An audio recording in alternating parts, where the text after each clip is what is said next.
నమస్తే. నేను మీ బాబీ వర్ధన్. బీబీసీ వాయిస్ ఛానల్లోని ఓల్డ్ ఈజ్ గోల్డ్ వెండితెర ముచ్చట్లు కార్యక్రమానికి స్వాగతం. బాలరాజు 1948లో రిలీజ్ అయిన ఈ సినిమా అక్కినేని నాగేశ్వరరావు గారిని జానపద చిత్రాల నాయకుడిగా నిలబెట్టిన సినిమా.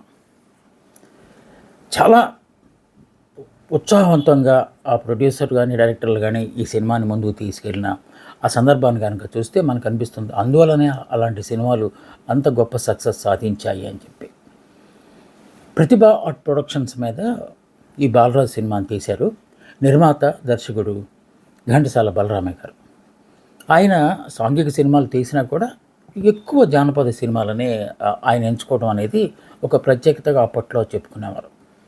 ఈ సినిమా అనుకున్నప్పుడు ఎవరిని ఉంటే బాగుంటుందనే ఉద్దేశంతో ఫస్ట్ ఆ సినిమాకి అక్కినేని నాగేశ్వరరావు గారిని ఆయన శ్రీరామ జనంలో ఇంట్రడ్యూస్ చేశారు. అలాగే ముగ్గురు మరాఠీల్లో కూడా ఆయన్నే అక్కినేని నాగేశ్వరరావు గారిని తీసుకున్నారు. కనుక ఒక విధంగా అక్కినేని నాగేశ్వరరావు గారికి ఘంటసాల బలరామయ్య గారికి అవినాభావ సంబంధం ఉండేది. ఎందుకంటే ఒకే ప్రాంతం వాళ్ళు.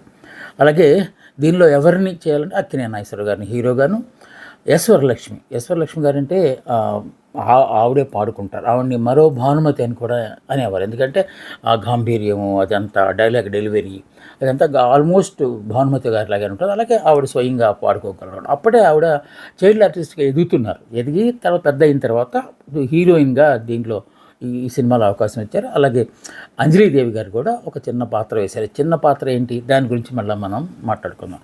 అలాగే కస్తూరి శివరామ్ గారు, సురభి సరస్వతి గారు, కృష్ణవేణి గారు, ఇంకా చాలామంది ఉన్నారు. కాకపోతే ఇవి ప్రధాన పాత్రలు అన్నమాట. సో వాళ్ళు చేశారు. ఇక కథ, మాటలు, పాటలు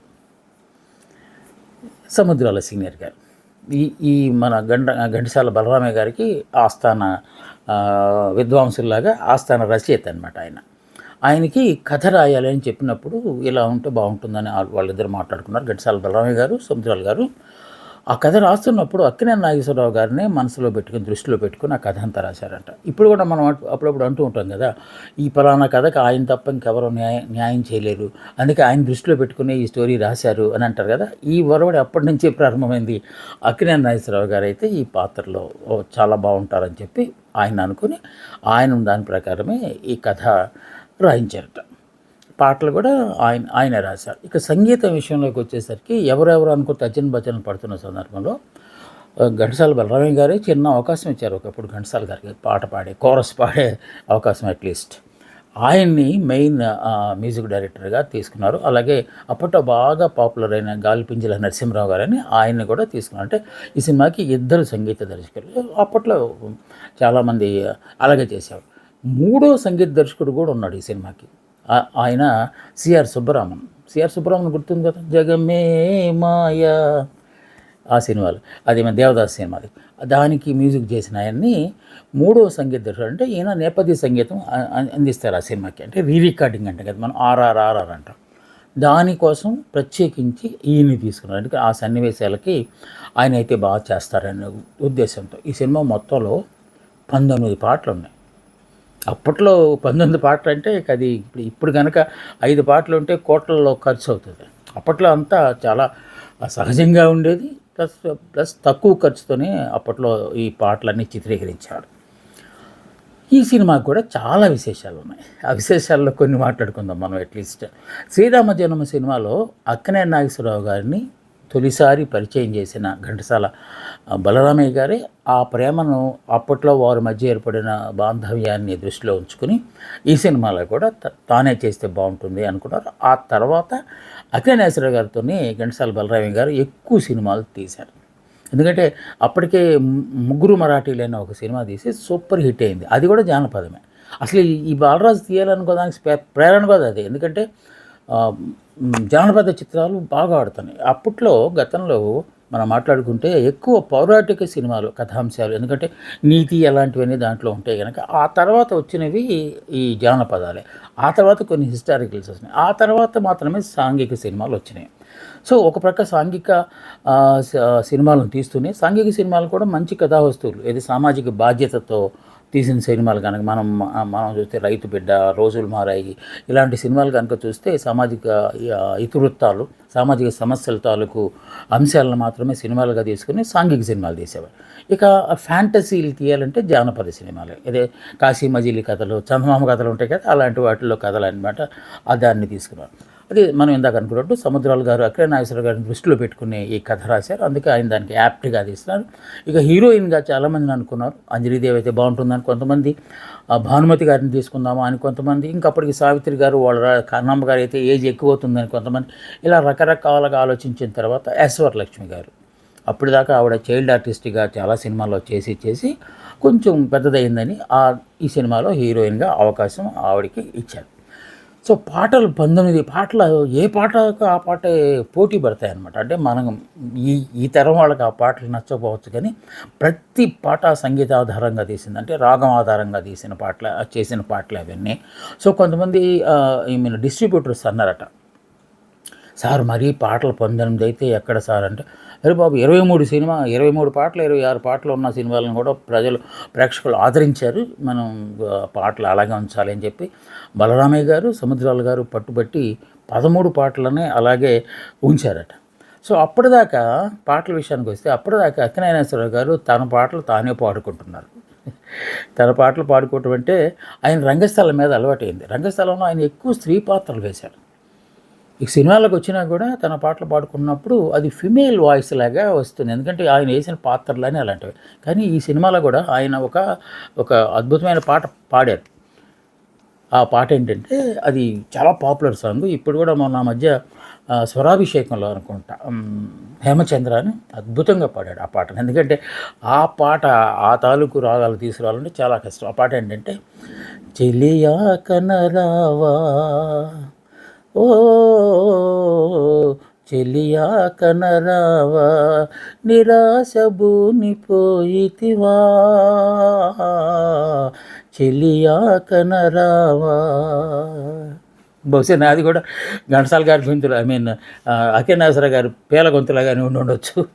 సో అలాగా ఆ పాట పాడిన తర్వాత పాట విన్నారటగా ఈయన అక్కినేని నాగేశ్వరరావు గారు. విని ఘంటసాల గారు పాడిన వేరే పాటలు విని, అమ్మమ్మో ఘంటసాల గారితో పాడితే బాగుంటుందని ఘంటసాల గారు బలరామయ్య గారి ద్వారా ఘంటసాల గారికి చెప్పించారట. సార్ ఆ పాట ఆయన పాడితే బాగుంటుందండి, నేను పాడాను కానీ బట్ నాకు ఆ ఫిమేల్ ఇది ఇంకా పోలేదు అని చెప్తే, ఘంటసాల గారు చాలా నిగర్వంగా, వద్దండి ఒకసారి హీరో గారు పాడిన తర్వాత మనం ఎలా పాడతాము అని అన్నారంట. అప్పటికే ఆ పాట గ్రామ్ఫోన్ రికార్డుగా బాంబే వెళ్ళిపోయిందట.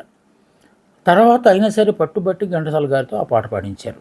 అందుకే సినిమాలో ఘంటసాల అని పాట వస్తుంది, గ్రామ్ఫోన్లో మాత్రం అక్కినేని నాగేశ్వరరావు గారు వాయిస్ వస్తుంది. ఒకే పాట 2 వాయిస్ల్లో రావటం అనేది బహుశా ఇప్పుడు కూడా కొన్నిసార్లు జరిగింది. బట్ అప్పట్లో అది ఒక విచిత్రమైన దీనిగా చెప్పుకున్నారు. అంటే అంత దీనిగా గౌరవించటం అన్నమాట, ఒకరి మాటను కూడా గౌరవించటం.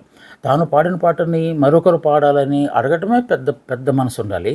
అలాగే ఒకరు పాడిన పాటను వేరొకరు పాడటం అనేది కూడా, దానికి కూడా పెద్ద మనసు ఉండాలి. అప్పుడు అందరూ అలాగా పెద్ద మనుషుల్లాగానే వ్యవహరించారు కనుక సినిమాలు అంత గొప్పగా వచ్చాయని మనం చెప్పుకోవాలి.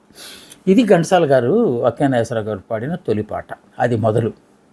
ఘంటసాల గారి చివరి దాకా అక్కినేని నాగేశ్వరరావు గారికి పాడుతూనే ఉన్నారు. అక్కినేని అంటే ఘంటసాల గారే పాడాలి.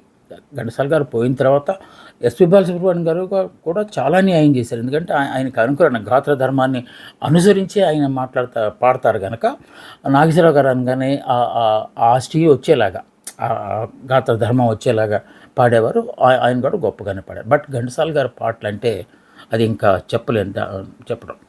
సో ఇది ఈ సినిమా ప్రారంభించే నాటికి ఇంకా వీరికి సొంత స్టూడియో లేదు. అందువల్ల న్యూటోన్ స్టూడియోని మద్రాసులో ఒక స్టూడియోలో సెట్టింగ్స్ వేసి సినిమా అంతా తీశారు. దీంట్లో అడవి సన్నివేశాలు కూడా, ముఖ్యంగా మనం ఇప్పుడు పాడిన చెలియా కనరావా, ఆయన వెతుకుతూ వెళ్తూ ఉంటాడు ఎక్కడ, అడవిలో. సో అడవి దృశ్యం వచ్చినప్పుడు బలరామయ్య గారు అన్నారట, కొంచెం న్యాచురల్గా ఉంటుంది, మనం అడవిలోనే సినిమా తీద్దామని చెప్పి ఆ పరిసర ప్రాంతాల్లో ఉన్న అడవుల్లోకి వెళ్ళి తీశారట డే లైట్లో. తీసిన తర్వాత వచ్చి స్టూడియోలో రషెస్ చూస్తుంటే తేడాగా కనిపించిందట. లైట్స్ వాళ్ళు ఏం చేశారు, న్యాచురల్ లైట్ ఉంది కదా అని చెప్పి తీశారు. కాకపోతే ఈ చెట్లు కింద ఉన్నప్పుడు ఆ షేడ్స్ ఇవన్నీ వస్తాయి కదా, అవన్నీ క్లియర్గా కనపడుతున్నాయట. అయ్యయ్యో అని చెప్పి అప్పుడు ఇది వద్దులే మనకి ఈ ప్రయోగం వద్దు అని చెప్పి ఏ సీన్లు అయితే అడవిలో తీశారో అవన్నీ మళ్ళీ కట్ చేసి స్టూడియోలోనే అడవి సెట్టింగ్ వేసి రీషూట్ చేశారట. అది చాలా గొప్పగా అప్పట్లో చెప్పుకునేవాళ్ళు. ఎందుకంటే అరే రే చాలా ఖర్చు అయిపోయింది, వేస్ట్ అయిపోయింది అలాగేమనుకోలేదు వాళ్ళు. చాలా హుందాతనంగా అది తీశారనమాట. ఇక ఈ సినిమా ఎంత హిట్ అయిందంటే మనం గతంలో లవకుశ, మాయాబజారు ఇలాంటి సినిమాలకు, భక్తి ప్రహ్లాద సినిమాలకు గ్రామీణ ప్రాంతాల నుంచి ఎడ్ల బండుల్లో వచ్చి ఒకరోజు రాత్రి ఉండి నెక్స్ట్ డే సినిమా. ఎందుకంటే ప్రతిరోజు హౌస్ఫుల్ టికెట్లు దొరికే కాదు. అలాంటి సందర్భంలో వేరే ఊర్ల నుంచి బళ్ళ మీద, ఎడ్ల బండ్ల మీద వచ్చి ఒకరోజు రాత్రి ఉండి అక్కడే వండుకు తిని ఆ తర్వాత రోజున సినిమా చూసి వెళ్ళేవాళ్ళట. సో అంతగా ఈ సినిమాకి కూడా ఎడ్ల బండ్ల ఇది పరిస్థితి వచ్చిందట.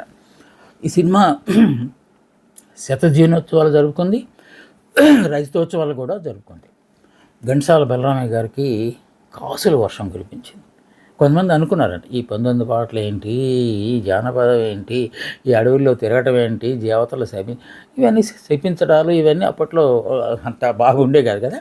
బట్ కానీ అనూహ్యంగా సూపర్ హిట్ అయిపోయి రిలీజ్ చేసిన ప్రతి సినిమా హాళ్ళలో ఇప్పుడైతే వందలు లేకపోతే ఓవర్సీస్ థియేటర్లు అవన్నీ ఉండే. అప్పట్లో మ్యాక్సిమం 25 థియేటర్లు. సో వాటిలో 100 డేస్ ఆడటం అంటే చాలా గొప్ప. పైగా ఈ సినిమా రజతోత్సవం కూడా జరుపుకున్నది అనమాట. అంటే సిల్వర్ జూబ్లీ అంటాం కదా. ఒక విధంగా చెప్పాలంటే తెలుగులో సిల్వర్ జూబ్లీ చేసుకున్న ఫస్ట్ సినిమా బాలరాజు. అప్పట్లో ఇదే ఫస్ట్. ఇంకా ఆ తర్వాత చాలా సినిమాలు. ఈ సినిమాల కోసం విజయవాడ, గుంటూరు, రాజమండ్రి, ఏలూరు పట్టణాల్లో ఈ సినీ స్టార్స్ అక్కినేని నాగేశ్వరరావు గారు, ఎస్ వరలక్ష్మి, ఘంటసాల బలరామయ్య గారు తదితరులు కొంచెం ప్రముఖులందరూ వచ్చి ప్రేక్షకులతో మాటామంతి కలిపి మాట్లాడేవాడు. ఎలా ఉంది సినిమా ఇదంతా. అంటే అప్పట్లోనే ఈ ప్రచార కార్యక్రమాలు అంటే సక్సెస్ మీట్ అనేది ఒక చోట కాకుండా చాలా ఊర్లలో, ఇందాక ఇప్పుడు మనం చెప్పుకున్న విజయవాడ, రాజమండ్రి, ఏలూరు అలాంటి చోట్ల ఈ కార్యక్రమాలు చేశారట. జనం అప్పటిదాకా స్క్రీన్ మీద చూసిన వాళ్ళను స్వయంగా చూడటం అనేది ఓహో ఇలా ఉంటారా హీరోయిన్లు అని చెప్పి అప్పట్లో అనుకున్నాడు. మనం అనుకున్నట్టు ఇందాక సినిమా ఫస్ట్ సిల్వర్ జూబ్లీగా మనకి సినిమా చరిత్రలో నిలిచిపోయింది. కథాంశము జానపదమే అయినప్పటికీ దీనిలో ప్రేమ ఒక సెంట్రల్ థీమ్గా ఉంటుంది. అంటే ప్రధాన ఇతివృత్తము ప్రేమ శాశ్వతమైంది, ప్రేమ నిజమైంది, ప్రేమ ఓటమి లేదు, ప్రేమ ఎప్పటికైనా గెలుస్తుంది. ఇలాంటి అంశాలని దాంట్లో తీసుకుని జానపద కథగా దీన్ని రాశారు. సో ప్రేమ కథలకి ఆ తర్వాత వచ్చిన చాలా ప్రేమ కథలు, లైలా మజ్ను ఇవన్నీ వాటికి ఈ సినిమానే ప్రేరణ అయ్యింది అని చెప్పి మనకి సినిమా చరిత్రకారులు చెప్తూ ఉంటారు.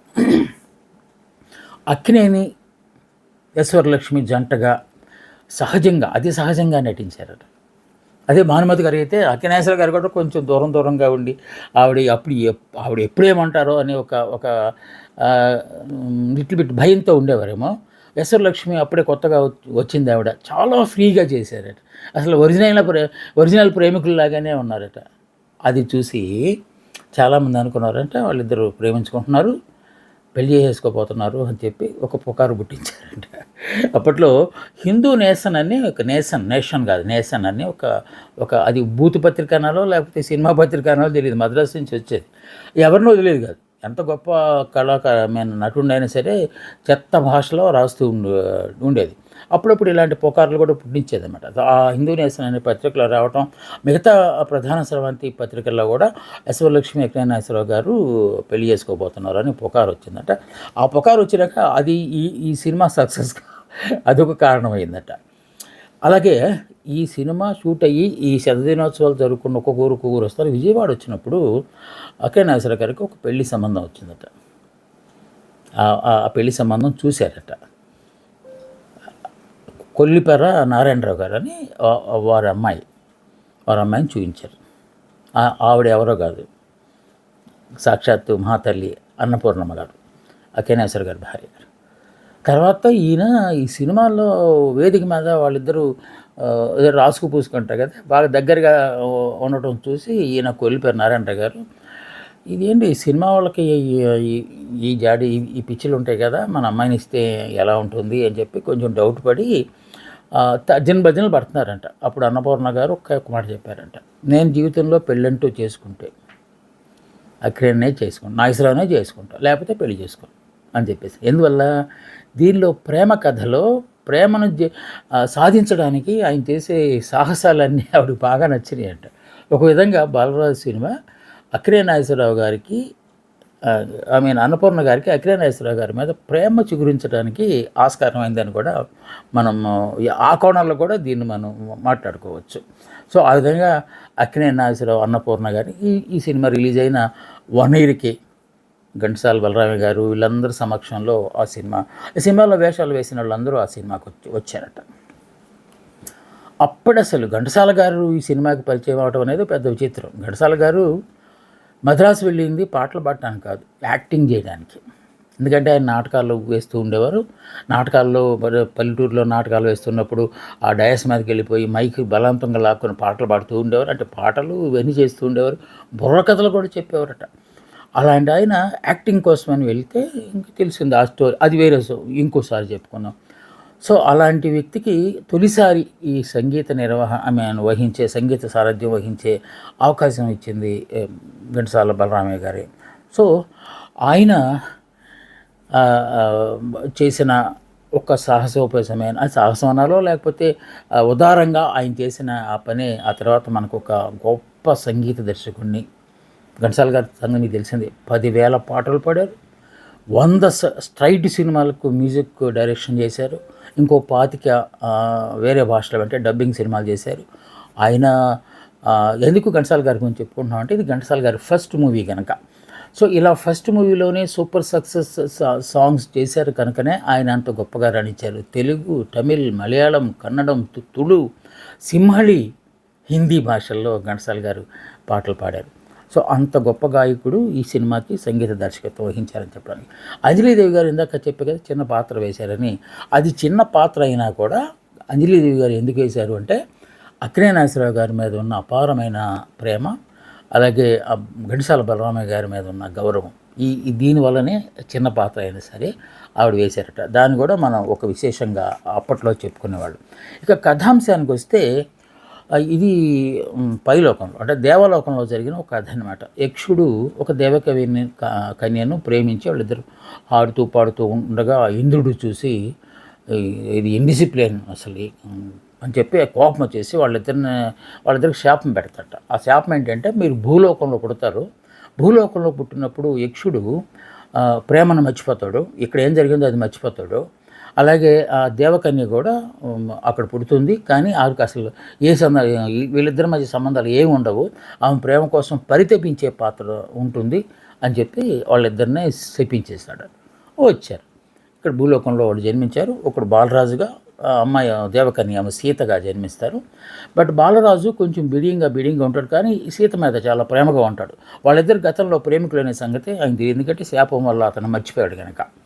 కానీ మొత్తానికి వాళ్ళిద్దరి మధ్య ప్రేమ చిగురిస్తుంది. మళ్ళీ ఇదేంటి అక్కడ ప్రేమించుకున్నారు, ఇక్కడ కూడా ప్రేమించుకుంటున్నారు, మన శాపం ఫెయిల్ అయిందా ఏంటని ఇంద్రుడు అనుకొని తన బంటుగా ఉన్న కుబేరుని పంపించాడు. ఏంటో చూడరా బాబు. మళ్ళీ వాడు వచ్చేసి వీళ్ళిద్దరిని విడదీసేసాడు. విడదీసిన తర్వాత మళ్ళా చివరికి బాలరాజు తన ప్రేయసి ఎవరో కనుక్కొని ఆవిడతో కలిసి ప్రేమ అంటే గొప్పదే అని చేసే సందర్భంలో వాళ్ళిద్దరు పెళ్ళి అవుతుంది. అంటే అప్పుడు దేవతలు కూడా వస్తారు అంటారు కదా, దేవతలు వచ్చారు ఆశీర్వదించారు, వాళ్ళిద్దరు పెళ్ళి అవుతుంది. శుభం కార్డు పడుతుంది ఆ సినిమాకి. సో దీంట్లో అంతర్లీనంగా వచ్చింది ఏంటంటే ప్రేమ ఏ ప్రాంతంలోనైనా ఒకటే, అది దేవలోకమా లేకపోతే భూలోకమా వేరే లోకమా అనేది లేదు. ప్రేమ అనేది నిజమా, ప్రేమ అనేది తప్పనిసరిగా గెలుస్తుంది, ప్రేమకు ఓటమి లేదు అని చెప్పే ఒక థీము జానపద కథల ద్వారా, ఒక సాహస గాథ ద్వారా చెప్పించే ప్రయత్నం చేశారు సముద్రాల గారు, ఘంటసాల బలరామయ్య గారు. సో అతను కూడా ఇంద్రుడు కూడా వచ్చేసి నేను వేరే ఏదో అనుకున్నాను, ప్రేమకి ఇంత గట్టి బలం ఉంటుందా, వాళ్ళు నిజమైన ప్రేమికులు అని చెప్పి ప్రేమ జయిస్తుంది అని చెప్పి వాళ్ళని ఆశీర్వదించడంతో కథ ముగుస్తుంది. ఇది బాలరాజుకు సంబంధించిన ఒక సక్సెస్ స్టోరీ. ఘంటసాల బలరామయ్య గారు ఆ తర్వాత చాలా తీశారు. మళ్ళీ ఈ జానపదాలతోనే ఆయన డబ్బులు సంపాదించారు ఎక్కువ. ఆ తర్వాత గొప్ప సినిమాలు తీశారు. బాలరాజు ఎవర్ గ్రీన్గా నిలిచిపోయింది అక్కినేని నాగేశ్వరరావు గారి చరిత్రలో. ఇది బాలరాజుకు సంబంధించిన కొన్ని విశేషాల సమాహారం.